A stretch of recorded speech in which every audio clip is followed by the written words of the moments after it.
Ya, wajib bagi jihad mukhtassah seperti pemerintah untuk melarang, keluarin undang-undang larang, wa fardul uqubat, untuk ngasih hukuman bagi siapa? Bagi mereka yang ngutak-ngatik nasab dengan tes DNA. Ini rekomendasi Forum Fikih Dunia. Kemudian beliau menyebutkan kapan saja boleh dipakai itu tes DNA untuk nasab. Ini ada beberapa surah diantaranya. Ya, contohnya kalau ada orang seperti orang lukoto, ada lakit ketemu di tengah jalan nggak tahu anak siapa, itu boleh. Atau anak ketukar di rumah sakit karena langsung ke bapak, boleh. Tapi di luar itu nasab-nasab jauh nggak boleh, ikhwan, nggak boleh. Ini sekarang yang ngaku-ngaku Habib, ngaku-ngaku keturunan Rasulullah luar biasa banyak. Karena di dalam tubuh kami mengalir darah suci kakek kami Rasulullah. Tapi saya minta mereka verifikasi, buktikan nasabnya itu benar. Tapi saya, Bahar bin Smith, adalah salah satu Habib. Kalau mereka yakin nasab mereka benar, ya argumentasi dong. Pakai ilmu nasab, pakai ilmu sejarah. Karena kami, para anak cucu Rasulullah yang berada di barisan. Bukan dengan caci maki, bukan dengan kebencian, tapi dengan data, dengan kitab, dengan argumentasi, dengan bukti. Ana yang duluan mau tes DNA. Jadi kalau Habib palsu ketahuan tuh kalau diperiksa. DNA Nabi kemana, DNA-nya kemana ya ikhwan? Berani nggak tes DNA? Berani nggak tes DNA? Berani nggak tes DNA?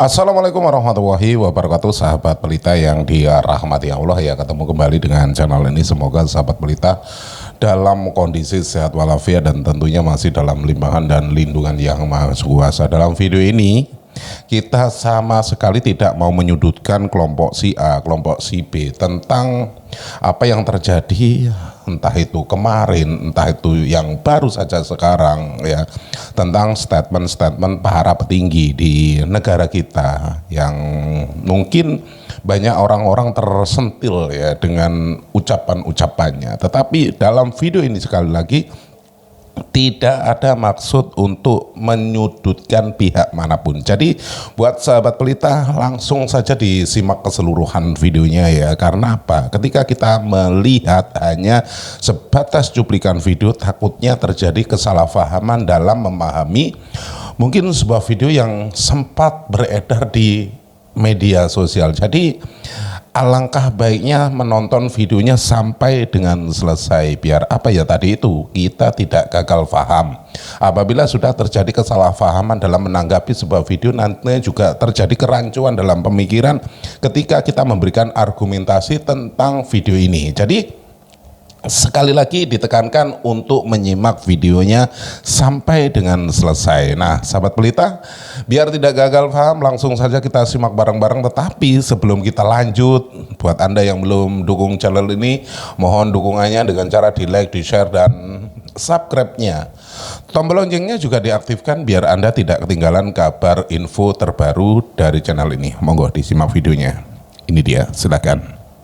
Saudara Hanif, apakah kemudian tim peneliti Ba'alawi ini menyatakan bahwa memang tidak ada kitab sezaman yang berbicara soal ini, Ubaidillah? Itu nanti akan dibahas. Baik, tapi itu akan membahas ketika bicara klaim bahwasanya terputus 550 tahun. Baik. Itu akan dibahas. Tapi yang jelas boleh tidak saya kemudian tanya, ya, ada tidaknya, jadi pengakuan bahwa ada tidak kitab sezaman yang berbicara soal itu?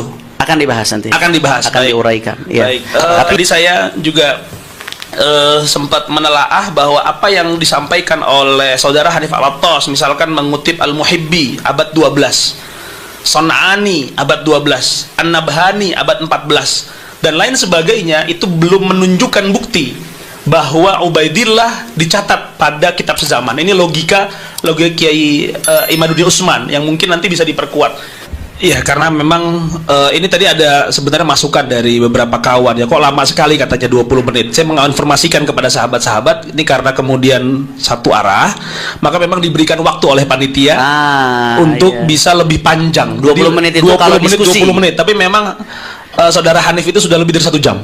Wah, nggak berasa saya. Maka sepertinya kita tunda dulu Ya. karena memang mau istirahat sepertinya begitu. Tapi yang bisa saya garis bawahi seperti ini, dan saya coba sedikit saya perdalam begitu ya, Saudara Hanif.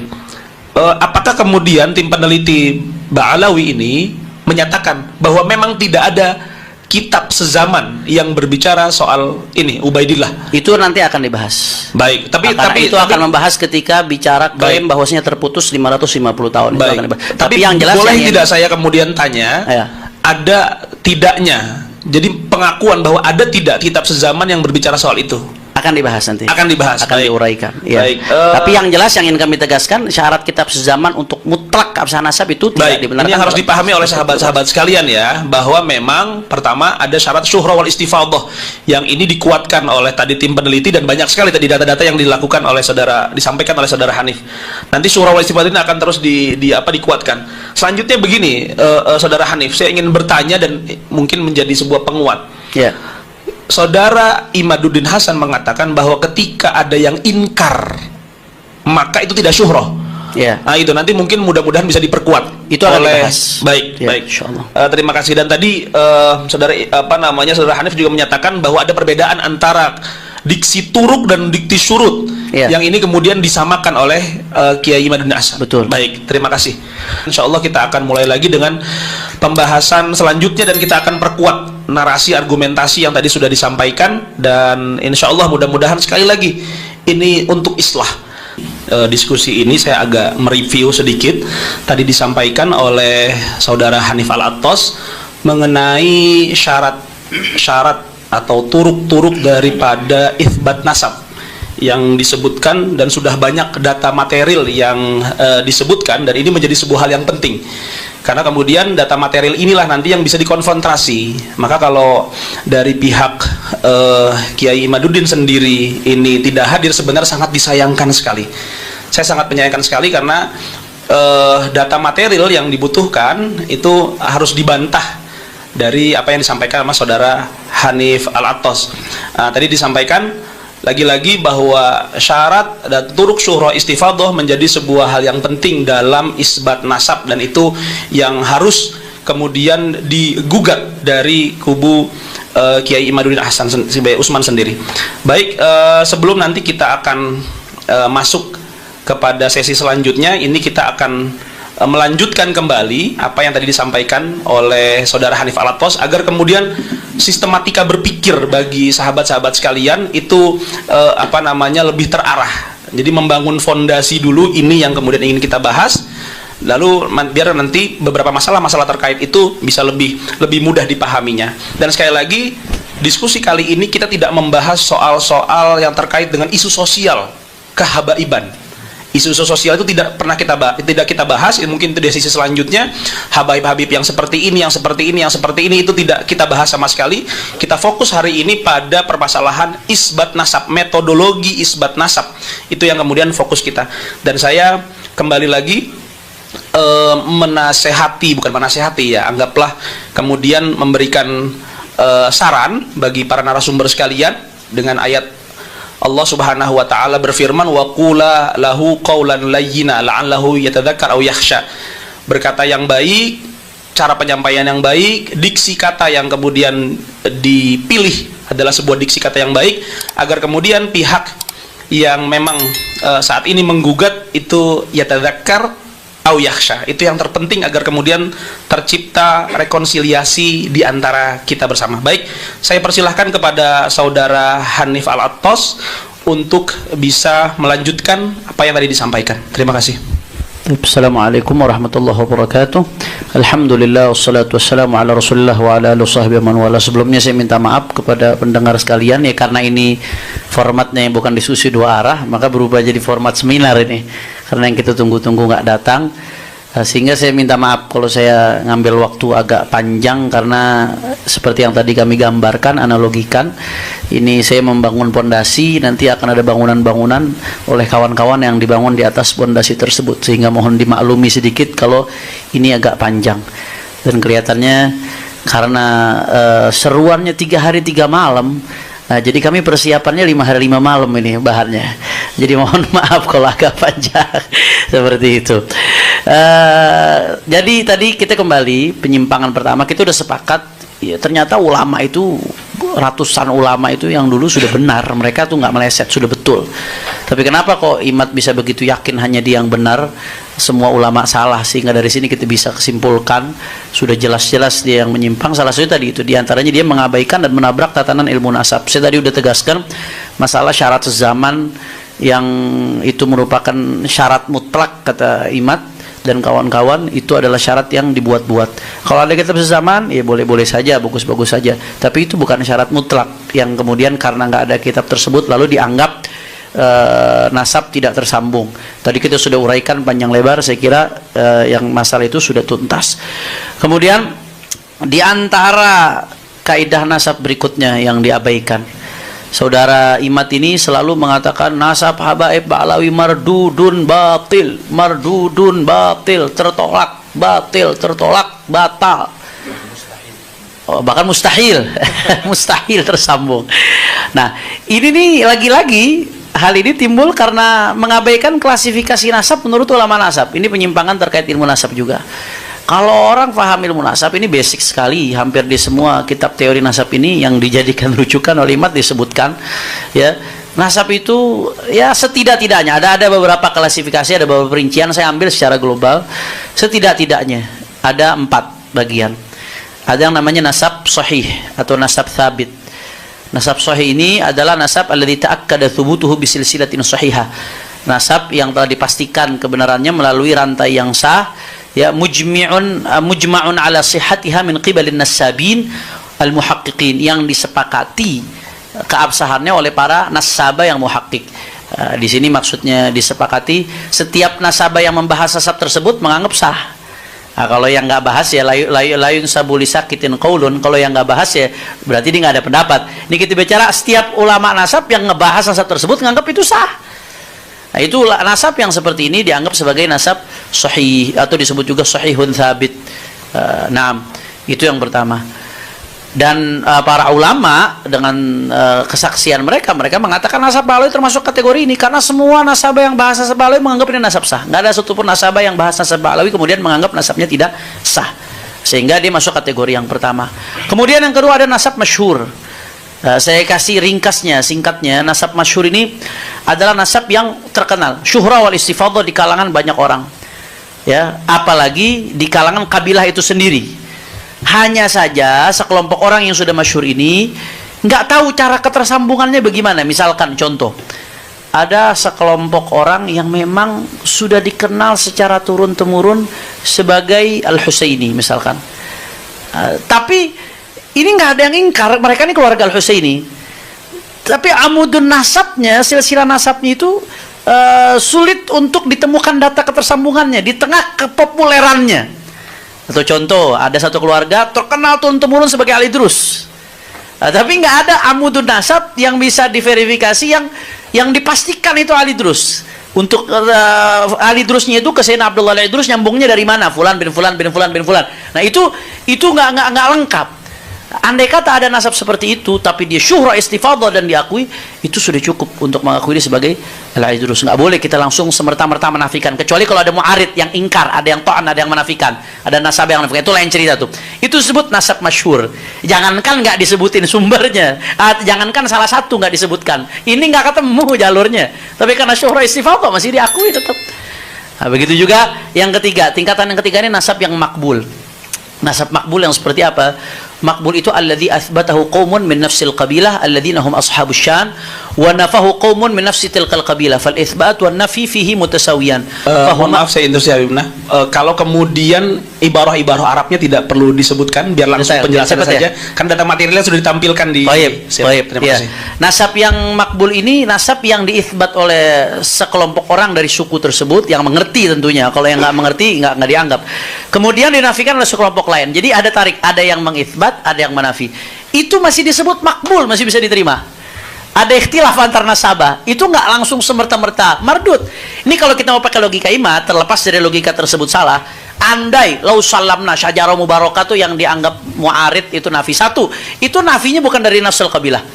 Yang kedua, andai pun mau dianggap mu'arid, andai dia mau anggap seandai, itu iftirat, jangan dipotong. Ini iftirat. Andai kata ada satu nasab mukhtalafun fi, itu masih disebut makbul. Nggak boleh langsung semata-mata disebut mardud. Apalagi kalau nggak ada yang ingkar seperti nasab Ba'alawi. Makanya disebut sahih oleh para ulama. Nah, jadi yang mardud itu seperti apa? Nah, di sini disebutkan mardud itu kalau ada orang ya ngaku ke satu kabilah, dibuat-buat, kemudian kabilah tersebut menafikan. Ada orang ngaku kepada sebagai Al-Attas misalkan. Nah, Habib Ahmad bin Muhammad Al-Attas yang ngerti nasab Al-Attas bilang, ente nggak mungkin Al-Attas nih, secara hitung-hitungan nggak mungkin, secara begini-begini. Al-Attasnya sendiri nolak, abah ente itu bukan Al-Attas, kok bisa ente jadi Al-Attas? Itu namanya mardud. Ada orang ngaku misalkan keturunan Sultan Hasanuddin. Nah, aku teriak Sultan Hasanuddin, keturunan Sultan Hasanuddin sendiri nggak ngakui, nolak. Itu baru nasab mardud, Gus Wafi. Mardud itu yang namanya mardud dalam definisi ilmu nasab. Nah, jadi kalau dia paham klasifikasi ini, wah nggak langsung ujuk-ujuk main mardudun, batilun, qot'iyun, bla bla bla bla. Padahal ini dasar sekali dalam ilmu nasab. Ini salah satu hal fatal yang diabaikan oleh umat. Jadi terlepas dari nasab Ba'alawi itu sahih diakui oleh para ulama, masuk tingkatan yang sahih.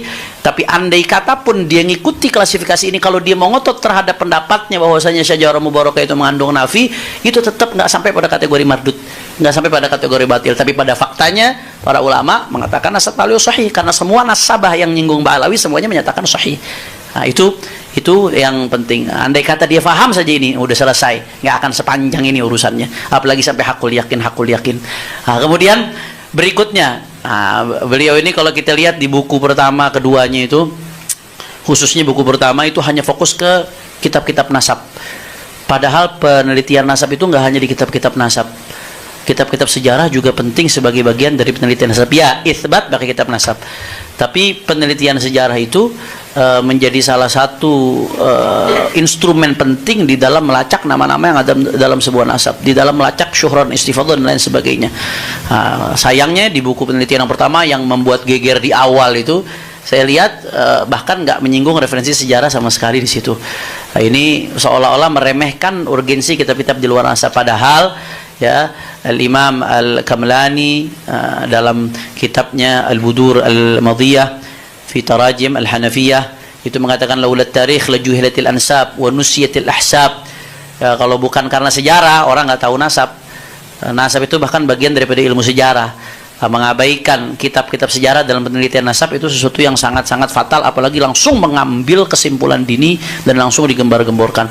Begitu juga ya di Al-Janadi sendiri yang sering dikutip oleh saudara Imad, di sini disebutkan laulahu lajuhilatil ansab wa darasatil ahsab wa lam tufarraq bainal jahalah wa dzawil albab.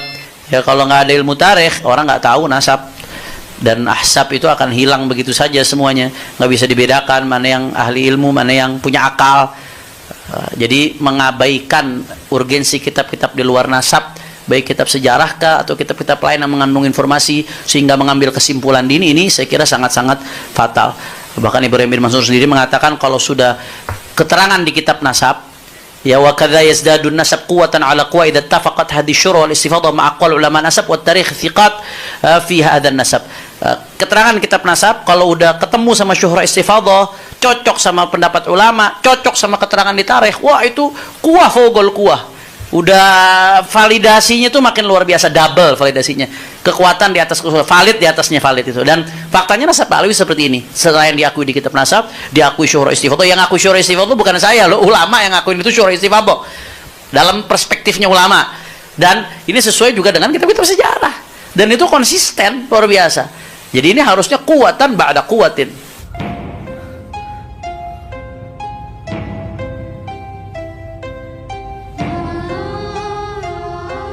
Assalamualaikum warahmatullahi wabarakatuh. Alhamdulillah rabbil alamin. Asyhadu an la ilaha illallah wahdahu la syarika lah wa asyhadu anna Muhammadan abduhu wa rasuluh la nabiyya ba'dah.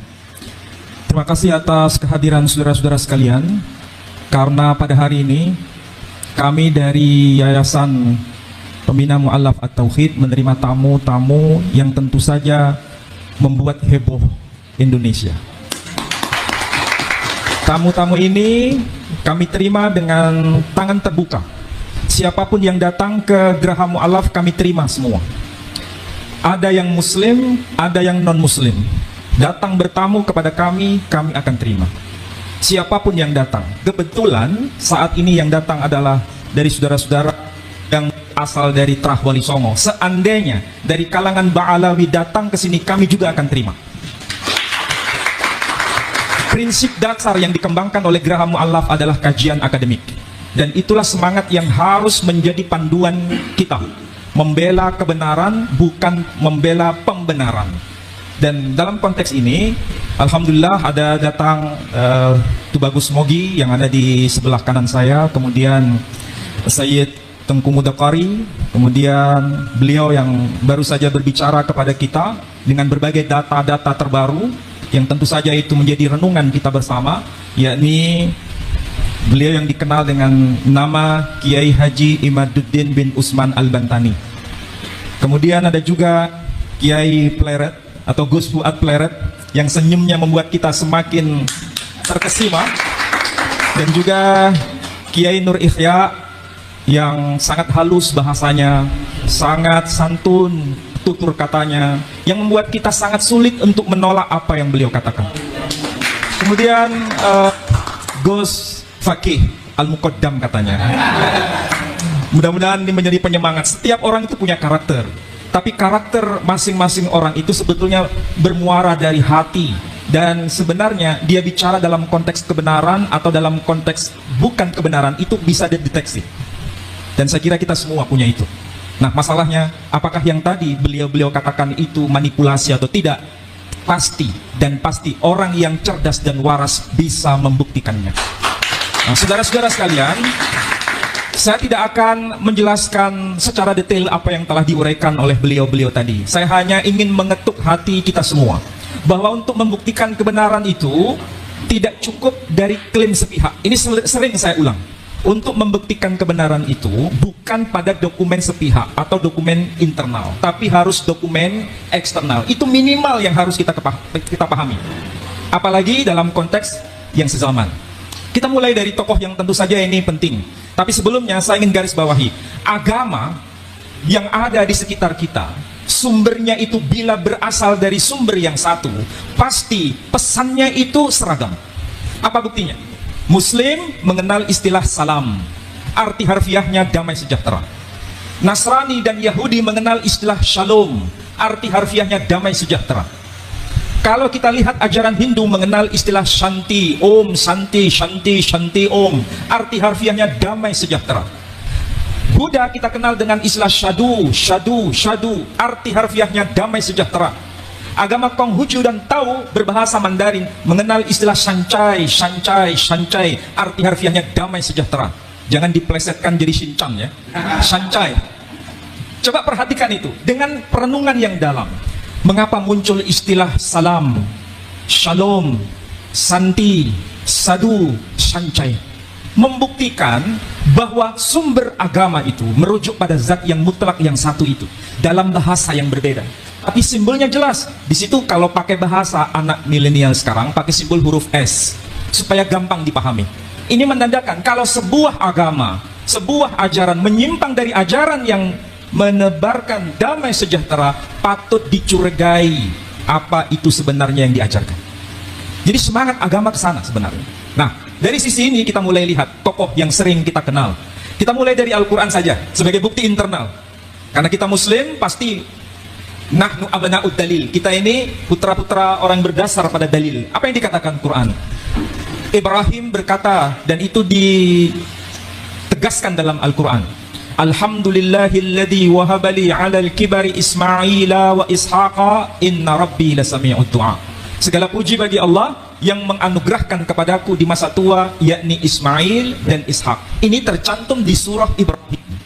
Perhatikan tuh baik-baik. Bukan bermaksud saya menggurui beliau, tapi ini coba kita resapi maknanya. Kenapa tercantum di surah Ibrahim menjelaskan Ismail dan Ishak?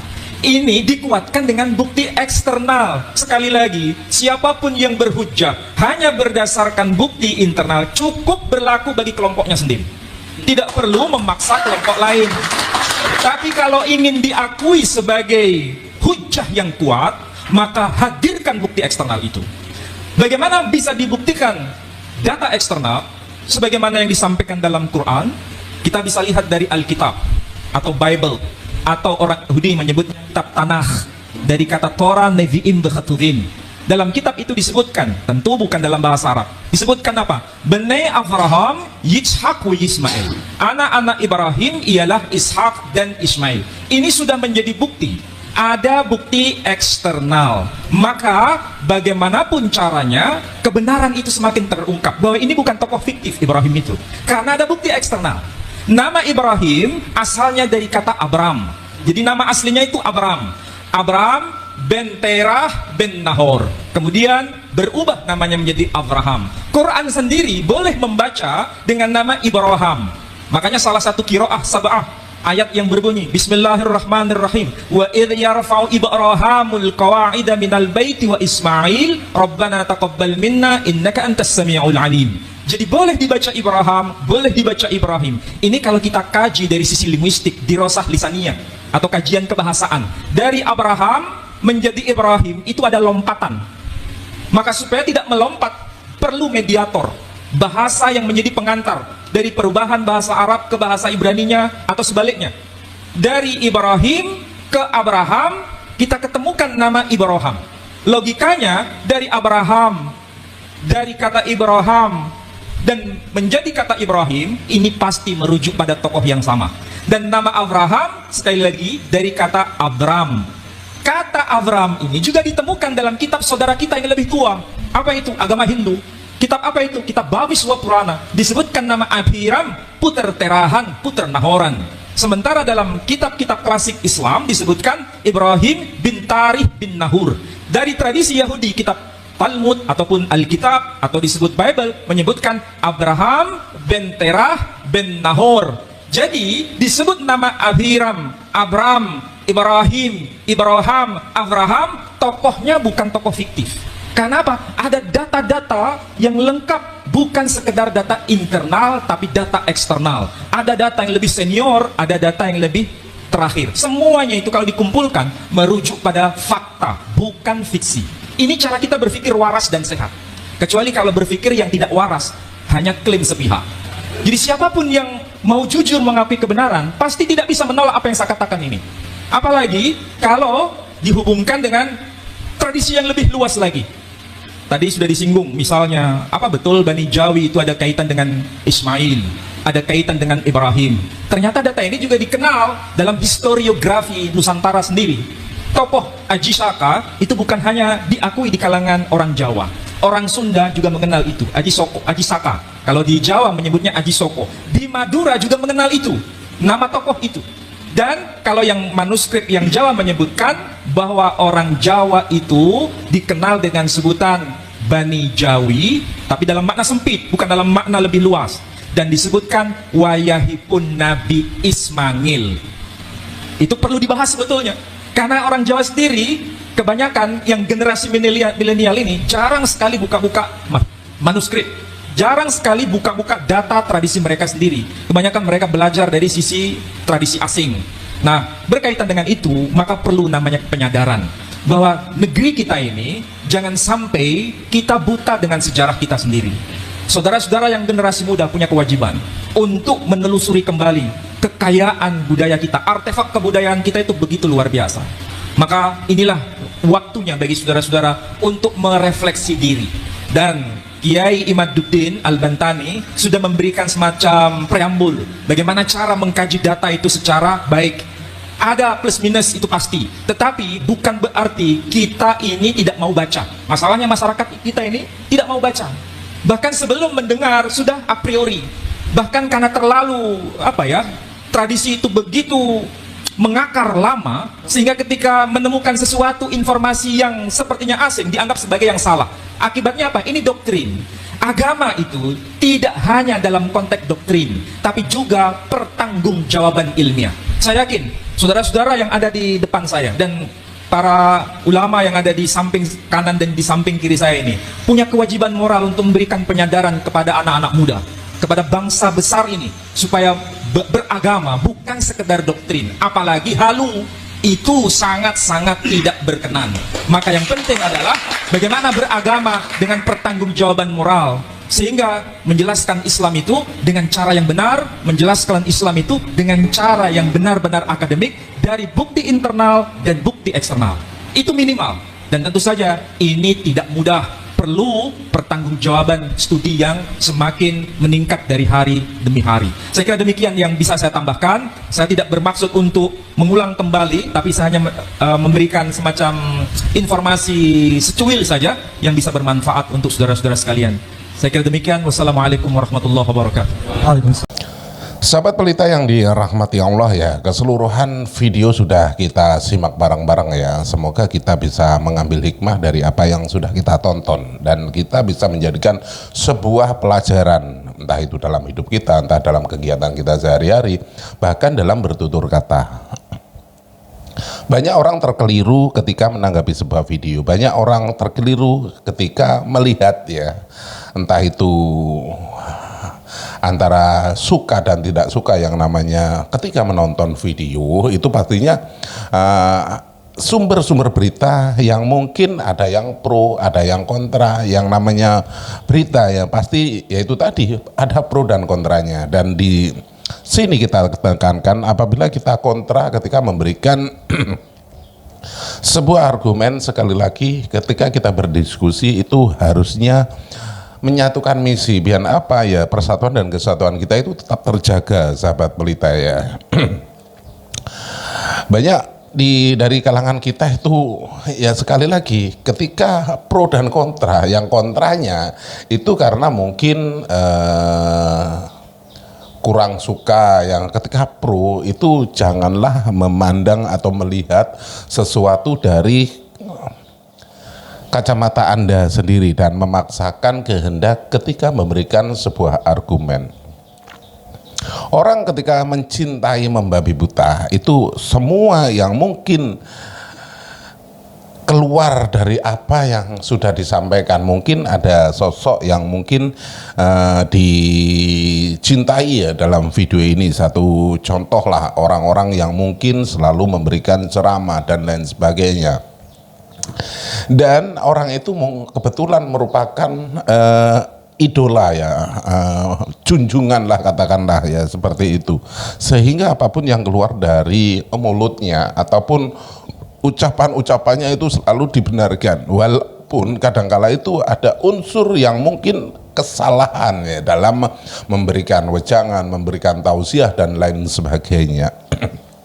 Jadi tekankan ketika melihat sesuatu ataupun mendengarkan sesuatu itu, lihat, dengarkan apa yang dibicarakan, bukan lihatlah siapa yang berbicara. Karena ada kerancuan ketika kita melihat siapa yang berbicara, pastinya begitu. Karena di kalangan kita itu ketika melihat ketika ada orang yang memberikan sebuah nasihat ataupun sebuah petunjuk, pasti akan dilihat siapa orangnya, bukan apa yang dinasihatkan. Inilah ya, sekali lagi yang ditekankan, jangan melihat sosok, tetapi dengarkan apa yang disampaikan. Walaupun sosok itu mungkin ya dalam pandangan kita itu merupakan seorang yang alim, yang mungkin ya dalam kacamata kita itu tidak pernah melakukan kesalahan, tetapi apabila memberikan statement ataupun nasihat ada unsur kekeliruan, langsung katakan oh salah. Bukan begitu ya, walaupun kita meminta nasihat, tetapi apabila nasihat itu malah menjerumuskan, kita pun bisa menolaknya, sahabat pelita ya. Karena dalam diri kita itu harus bisa berpikir secara nalar, sahabat pelita ya. Dan tentunya banyak dari kalangan-kalangan kita itu selalu yang mungkin dalam ranahnya dianggap sebagai alim, ulama dan lain sebagainya, tetapi dalam konteksnya itu selalu membuat keonaran, entah itu memprovokasi jamaahnya untuk tidak setuju dengan pemerintahnya dan lain sebagainya. Kan banyak seperti itu ya, mengajak mengadu domba antar sesama. Nah, dari sinilah kita harus paham, harus jeli dan bisa mengkoreksi apa yang harus kita sortir ya, apa yang harus kita simak ya. Jadi buat sahabat pelita yang dirahmati Allah, Gunakan akal pikiran yang waras. Biar apa? Biar tidak konslet. Terima kasih sudah klik video ini, dan apabila video ini bermanfaat, jangan lupa di like, di share sebanyak-banyaknya, dan tinggalkan jejak Anda di kolom komentar. Di akhir video sekali lagi izinkan saya mohon maaf yang tak terhingga apabila ada unsur kata-kata saya yang mungkin kurang berkenan di hati Anda, karena yang namanya orang itu ketika memberikan ucapan, memberikan salam itu mungkin ada yang terkeliru. Jadi sekali lagi izinkan saya mohon maaf yang tak terhingga. Di akhir video terima kasih dan saya akhiri wabillahi taufik wal hidayah. Wassalamualaikum warahmatullahi wabarakatuh.